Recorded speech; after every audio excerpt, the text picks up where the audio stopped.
The boy was standing in the doorway when Cole Brennan came back from checking the fence line. Not sitting, not hiding, just standing there in the failing light, small and still as a scarecrow, hands at his sides like he was waiting to be shot.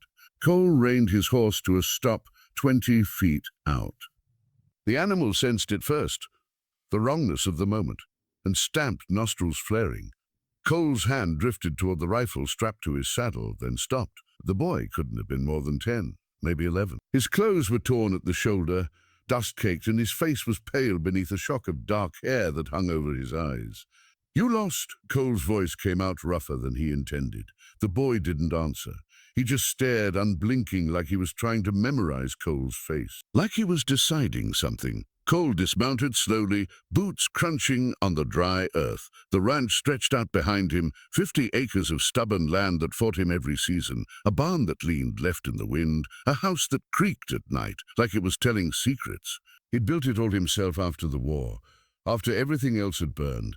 "Boy," Cole said again, softer this time, "you hurt." The kid's lips parted. His voice came out barely above a whisper, cracked and hoarse like he'd been screaming or crying, or both. "Can you forgive me?" The question hung in the air between them, strange and heavy. Cole felt something tighten in his chest, a pull he hadn't felt in years, not since he'd stopped letting himself feel anything at all. "Forgive you for what?" The boy's knees buckled. He didn't fall, but he swayed, and Cole closed the distance in 3 long strides, catching him by the shoulders. The kid weighed nothing. His bones felt like bird bones, fragile and hollow. Up close, Cole could see the bruises, dark purple along his jaw, yellowing around his wrist. Old injuries and new ones layered like sediment. "When you last eat?" Cole asked. The boy didn't answer.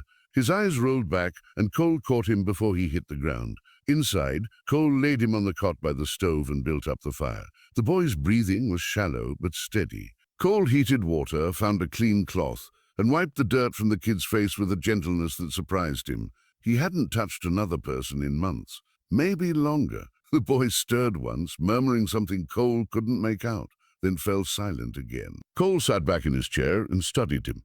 The kid's hands were blistered, the kind you got from hard labor or rope burns. His fingernails were cracked and black underneath. There was a scar on his forearm, thin and precise, not an accident. Someone had done that on purpose. Cole's jaw tightened. He knew those marks. He'd worn them himself once, a lifetime ago. He stood and moved to the window, looking out at the darkening plains. Whoever this boy was running from, they'd be looking. People didn't let go of something they thought they owned. And this kid, Cole could see it in the way he held himself, even unconscious, like he was bracing for the next blow. This kid had been owned. The question was whether Cole was fool enough to get between a boy and his hunters. He looked back at the small figure on the cot, chest rising and falling in the firelight. "Can you forgive me?" Cole didn't know what the boy had done, didn't know his name or where he'd come from. But he knew the weight of that question. He'd asked it himself once in a different life, and no one had answered. He poured himself a cup of cold coffee and sat back down to wait. The boy woke near midnight. His eyes snapped open all at once, wild and panicked, and he bolted upright, scrambling backward until his spine hit the wall. His breath came in ragged gasps. "Easy," Cole said from his chair. He didn't move. "You're safe." The boy's eyes darted around the cabin. The door, the windows, the rifle leaning against the wall, calculating escapes. Cole recognized that look too. "I'm not going to hurt you," Cole said, "and no one else is coming through that door tonight." The boy's breathing slowed, but his body stayed coiled tight, ready to run. He stared at Cole with something like disbelief, like kindness was a language he didn't speak anymore. "What's your name?" Cole asked. The boy's mouth opened, then closed. He shook his head. "All right. You don't have to tell me." Cole gestured to the table. "There's bread and some stew if you're hungry." The boy didn't move for a long moment. Then slowly, he slid off the cot and crept toward the table like an animal approaching a trap. He ate quickly, mechanically, not tasting the food, just swallowing it down like fuel. When he finished, he looked up at Cole, and his eyes were wet. "I didn't mean to," the boy whispered. "Mean to what?" The boy's hands shook. "He said I was worthless. He said I'd never be anything but a burden." His voice cracked, so I ran, but he fell, and I didn't help him. I just ran. Cole leaned forward, elbows on his knees. "Who fell?" "My uncle." The boy's face crumpled. "He's dead, and it's my fault. The words spilled out now, unstoppable. The boy's name was Daniel. He'd been living with his uncle since his parents died 2 years ago. Living, if you could call it that. His uncle was a drunk and a gambler who'd lost everything and taken it out on the boy with his fists and his belt and his words. 3 days ago, they'd been crossing a ravine. The uncle had been drunk, stumbling. He'd slipped on the edge, reached for Daniel, and Daniel had stepped back. Just one step, and the man had fallen.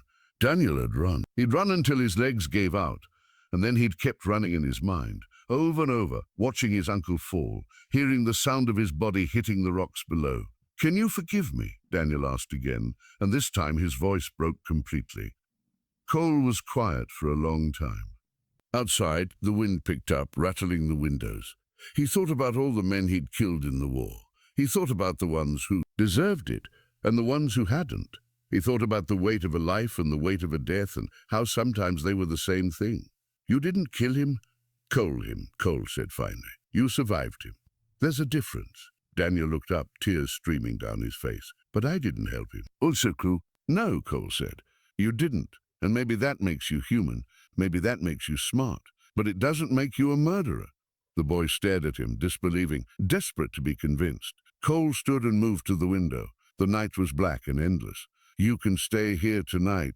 Tomorrow, we'll figure out what comes next." Daniel nodded, exhausted, and curled back onto the cot. Cole watched him until his breathing evened out, then turned back to the window. Somewhere out there, someone would come looking. They always did.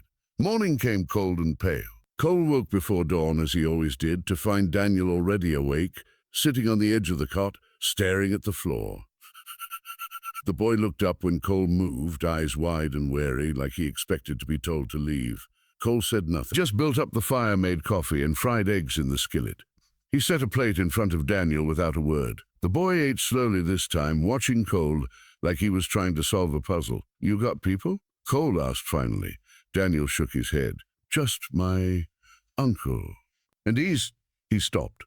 "No one else?" Cole nodded. He'd suspected as much.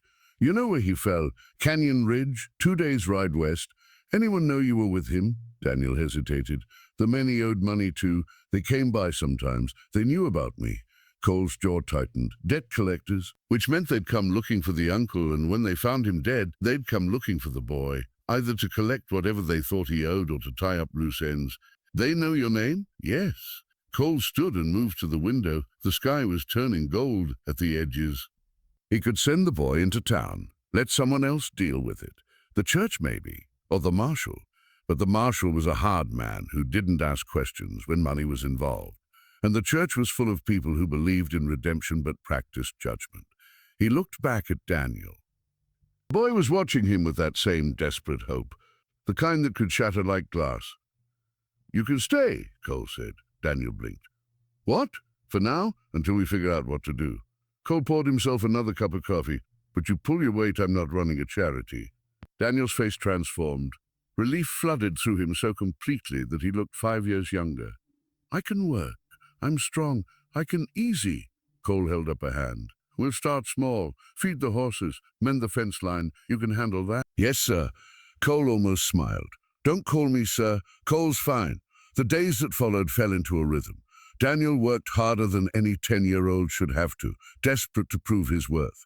He mucked stalls, hauled water, and didn't complain when his hands blistered. Cole watched him carefully, noting the way he flinched at sudden noises, the way he ate like every meal might be his last.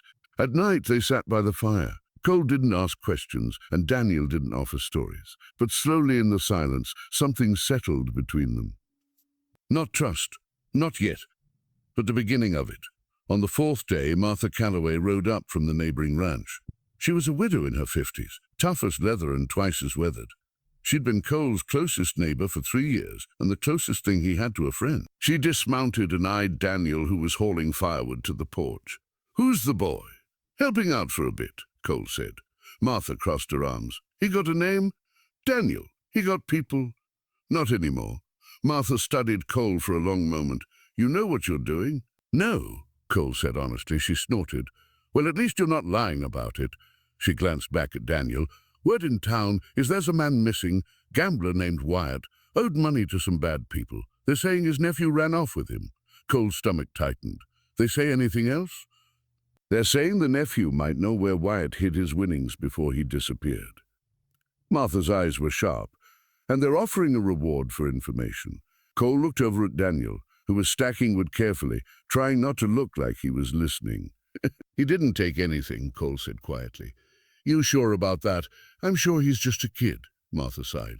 Cole, I know you've got a soft spot for strays, but these men, Red Jack's crew, they don't care if he's a kid. They care about what they think he knows. She lowered her voice. You keep him here, they'll come looking. And when they do, it won't be friendly. Let them come. Martha shook her head. You can't fight them all. I'm not planning to fight. I'm planning to keep him safe. Same thing out here. They stood in silence for a moment. For a moment. Then Martha reached into her saddlebag and pulled out a small bundle wrapped in cloth.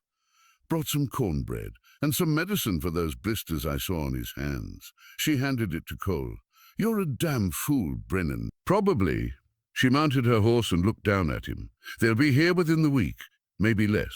You best be ready. She rode off, leaving Cole standing in the yard, watching the dust trail behind her. That night, Cole sat Daniel down at the table.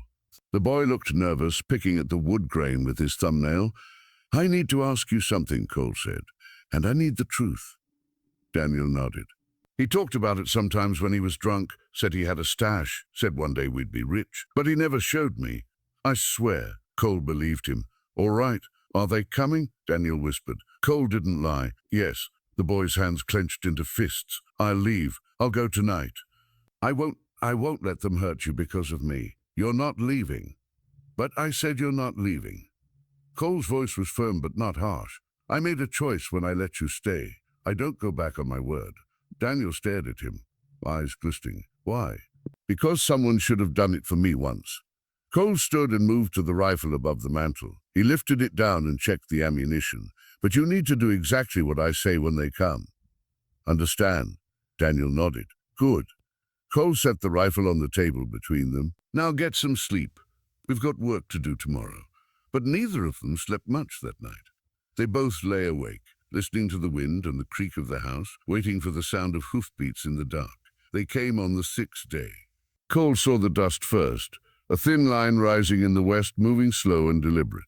3 riders, maybe 4. He was mending fence wire when he spotted them, and he straightened slowly, wiping his hands on his trousers.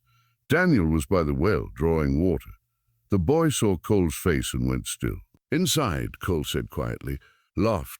Don't come down no matter what you hear. Daniel dropped the bucket and ran. Cole walked back to the house without hurrying, though every instinct told him to move faster. He stepped inside, barred the door, and retrieved his rifle and pistol. Then he positioned himself by the window where he could see the riders approach. There were 4 of them. The one in front was easy to spot.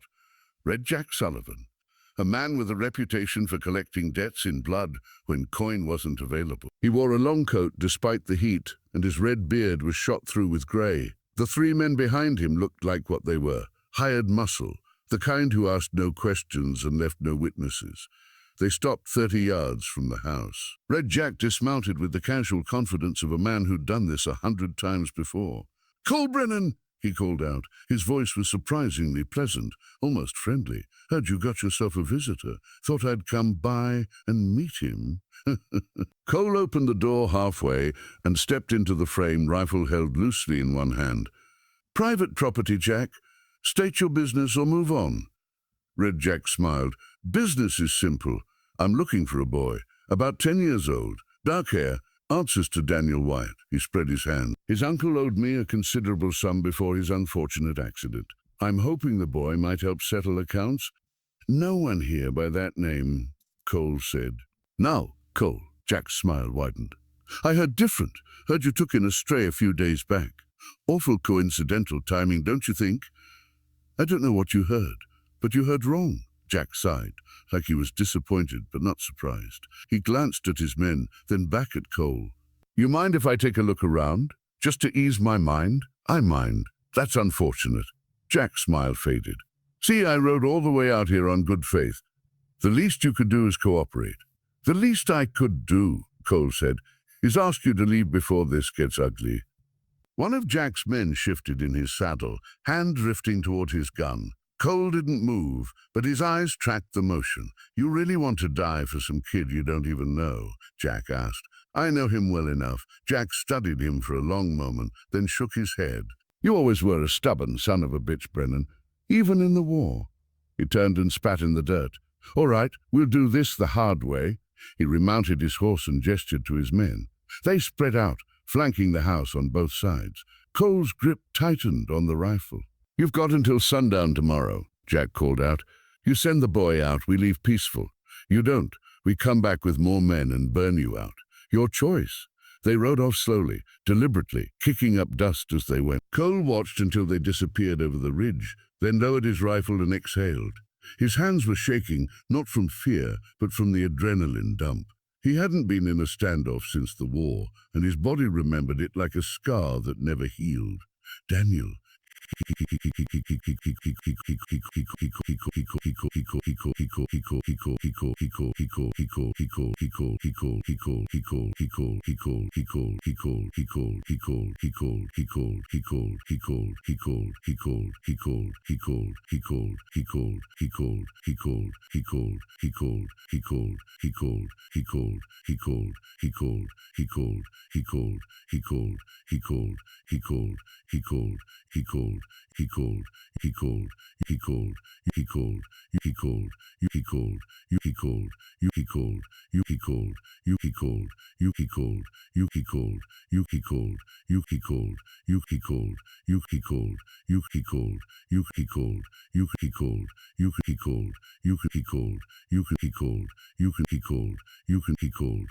"I'm not leaving you." Cole looked up at him.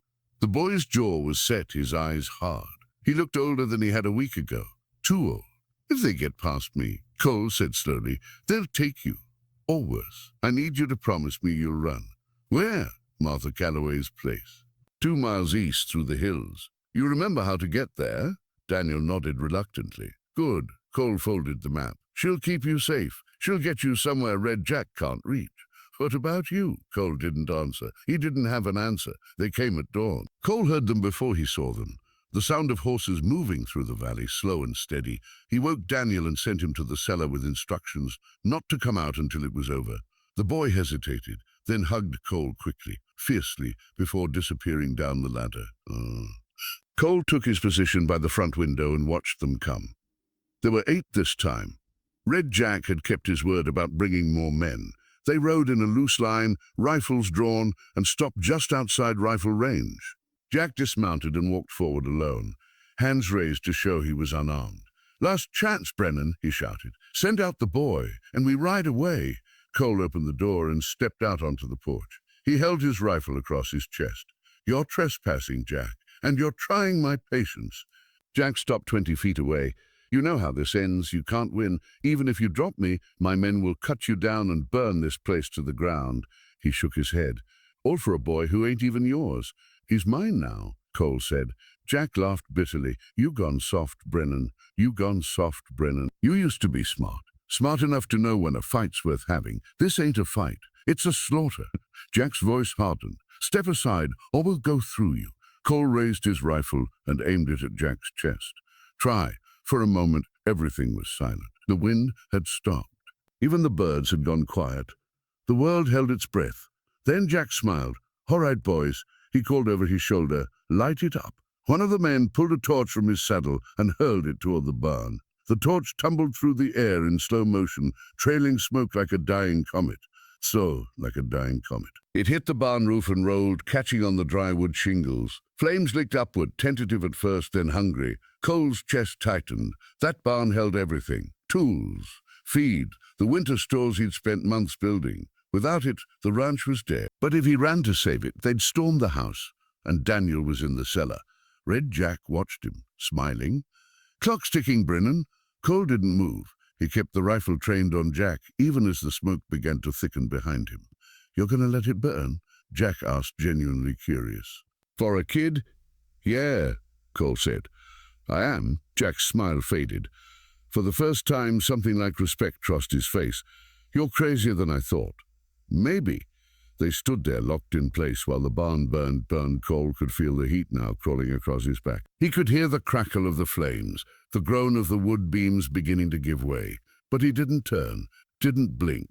One of Jack's men shifted nervously. "Boss, we gonna do this or not?" Jack held up a hand. "Hold." The silence stretched. The fire roared louder. Then, cutting through the smoke and tension, came a voice. "Wait!" Daniel stepped out from the side of the house. He was holding nothing, arms at his sides, walking slowly toward the line of men. His face was pale but calm. "No!" Cole shouted. "Daniel, get back inside." But the boy didn't stop. He walked past Cole, past the porch, and stopped 10 feet from Red Jack. "I'm Daniel Wyatt," the boy said. His voice was quiet but steady. "You're looking for me." Jack looked down at him, surprised. "Well, I'll be damned." "I don't know where my uncle's money is," Daniel continued. "I swear I don't. But if you leave Mr. Brennan alone, I'll go with you. I'll work for you. I'll do whatever you want. Just don't hurt him." Cole's heart cracked down the middle. "Daniel, no. It's okay," Daniel said, still looking at Jack. "I'm not worth dying for." Jack studied the boy for a long moment. Then he crouched down, bringing himself to Daniel's eye level. "You know what I do to people who don't pay their debts, kid." Daniel nodded. "Better." "And you're willing to trade yourself for this man?" "Yes." Jack glanced back at Cole, then at Daniel. Something shifted in his face, not kindness, but something close to it. Weariness, maybe, or recognition. "How old are you, boy?" Jack asked. 10. And Jack stood and looked at his men, then at the burning barn, then back at Daniel. He let out a long breath. "Put out the fire," he said. One of his men blinked. "Boss?" "I said put it out," Jack snapped. He turned back to Daniel. "You got guts, kid. I'll give you that." He looked up at Cole. "And you're either the bravest man I've met or the dumbest." Cole didn't lower his rifle. "So what now?" Jack straightened. Now I'm going to do something I don't usually do." He shook his head, almost amused. "I'm going to walk away." "Why?" "Because I've spent 20 years collecting debts from men who'd sell their own mothers to save their skin. And here's a 10-year-old kid willing to trade his life for a stranger." Jack spat in the dirt. "Maybe I'm getting old. Or maybe I'm just tired of being the villain." He gestured to his men. "Mount up. We're leaving." The men looked confused but obeyed. They kicked dirt over the burning barn until the flames sputtered and died, leaving nothing but charred wood and smoke. Jack swung back onto his horse and looked down at Daniel. "Your uncle's debt," Jack said. "Consider it paid, but if I ever hear you're causing trouble, I'll come back. Understand?" Daniel nodded. Jack tipped his hat to Cole. "Take care of him, Brennan. He's a better man than most I've met." And with that they rode off, leaving nothing but dust and silence in their wake. Cole lowered his rifle slowly, hands shaking. He walked over to Daniel, who was still standing in the middle of the yard, staring after the riders. "What the hell were you thinking?" Cole's voice was rough, thick with something he couldn't name. Daniel turned to look at him. His eyes were wet. "You said you'd keep me safe. I wanted to keep you safe too." Cole dropped to one knee, pulling the boy into a fierce hug. Daniel clung to him, and for the first time since he'd arrived, he cried, really cried, deep shuddering sobs that shook his whole body. Cole held him, one hand on the back of his head, and let him cry. "You damn fool, kid," Cole whispered. "You brave, damn fool, kid." When Daniel finally pulled back, his face was streaked with tears and dirt. But he was smiling, small and tentative, but real. "Does this mean I can stay?" he asked. Cole nodded. "Yeah, you can stay." The barn took 3 weeks to rebuild. Cole and Daniel worked side by side, pulling down the charred beams and raising new ones. Martha came by twice a week with supplies and advice, and by the end of the month, the structure stood strong again, not exactly the same as before, but solid, sturdy. A scar that had healed into something useful. Daniel grew stronger as the weeks passed. The hollow look faded from his eyes, and his hands toughened with honest work. He learned how to read the weather, how to calm a spooked horse, how to fix a fence line so it wouldn't break in the wind. Cole taught him everything he knew, and Daniel absorbed it all like parched earth drinking rain. They didn't talk much about the past. There was no need. The past was done. What mattered was the work in front of them, and the quiet evenings by the fire, where they sat with books or played checkers, or simply existed in the comfortable silence of two people who understood what it meant to be saved. One night, 6 months after Daniel had arrived, the boy looked up from the piece of wood he was carving and asked, "Did you mean it?" Cole glanced over. "Mean what? When you said I was yours." Cole set down his coffee cup. I don't say things I don't mean." Daniel nodded slowly, then went back to his carving. A few minutes later, he spoke again, quieter this time. "I never said thank you. You don't need to." "I do, though." Daniel looked up, and his eyes were clear. "You gave me a home. You gave me a life. You gave me," his voice caught, "you gave me a reason not to hate myself." Cole's chest tightened. He stood and walked over to the boy, resting a hand on his shoulder. "You did that yourself, kid. I just gave you a place to do it." Daniel smiled, and it was the kind of smile that changed a face, made it lighter, younger, whole. "Still," he said, "thank you." Cole squeezed his shoulder. "You're welcome." A year passed. Then too. Daniel grew tall and strong, filling out the 2 big clothes Cole had given him until he needed new ones. He learned to shoot, to track, to read the land the way Cole did. He made friends in town, boys his age who respected him, families who welcomed him. He stopped flinching at loud noises and started laughing more. And Cole, who had lived alone for so long that he'd forgotten what it was like to hear another voice in the morning, found himself smiling too. Found himself looking forward to the end of the day when they'd sit together and talk about nothing important. Found himself thinking less about the ghosts of his past and more about the life they were building together. He adopted Daniel legally when the boy turned 13. The judge had asked if Daniel wanted a new last name, and the boy had looked at Cole for a long moment before saying, "Brennan, I want to be Daniel Brennan." Cole had signed the papers with a hand that trembled, and when they walked out of the courthouse, he'd put his arm around Daniel's shoulders and felt something he hadn't felt in decades. Peace. The years rolled on. Daniel became a man, strong, steady, kind. He worked the ranch with the same quiet determination Cole had, and together they built something that lasted. When Cole's hair turned grey and his back started to ache, Daniel took on more of the work without being asked. When Daniel decided to court Mary Henderson, the schoolteacher's daughter, Cole gave his blessing and helped build them a house on the eastern edge of the property. And when Daniel's first child was born, a boy with dark hair and serious eyes, he brought the baby to Cole and said, "I want to name him after you." Cole, who was 73 by then and had lived more lives than most men deserved, held his grandson and felt the weight of every choice he'd ever made settle into something that finally made sense. "You sure?" he asked. Daniel smiled. "You saved my life. It's only right. It's only right." Cole looked down at the baby, who was gripping his finger with surprising strength, and shook his head. "No, kid, you saved mine." 20 years later, on a cold autumn morning, Cole Brennan died peacefully in his sleep. Daniel was by his side, holding his hand, and the last thing Cole heard was his son's voice saying, "Thank you for everything." They buried him on the hill, overlooking the ranch, beneath an oak tree that had been there longer than any of them. The whole town came to the funeral. People whose lives Cole had touched without even realizing it. People who remembered his kindness or his stubbornness or simply the fact that he'd been a good man. Daniel stood at the graveside after everyone else had left, staring down at the fresh-turned earth. His wife stood beside him, her hand in his, and their 3 children played nearby, laughing and chasing each other through the grass. "He would have liked this," Mary said softly. Daniel nodded. "He would have said it was too much fuss." She smiled. "Probably."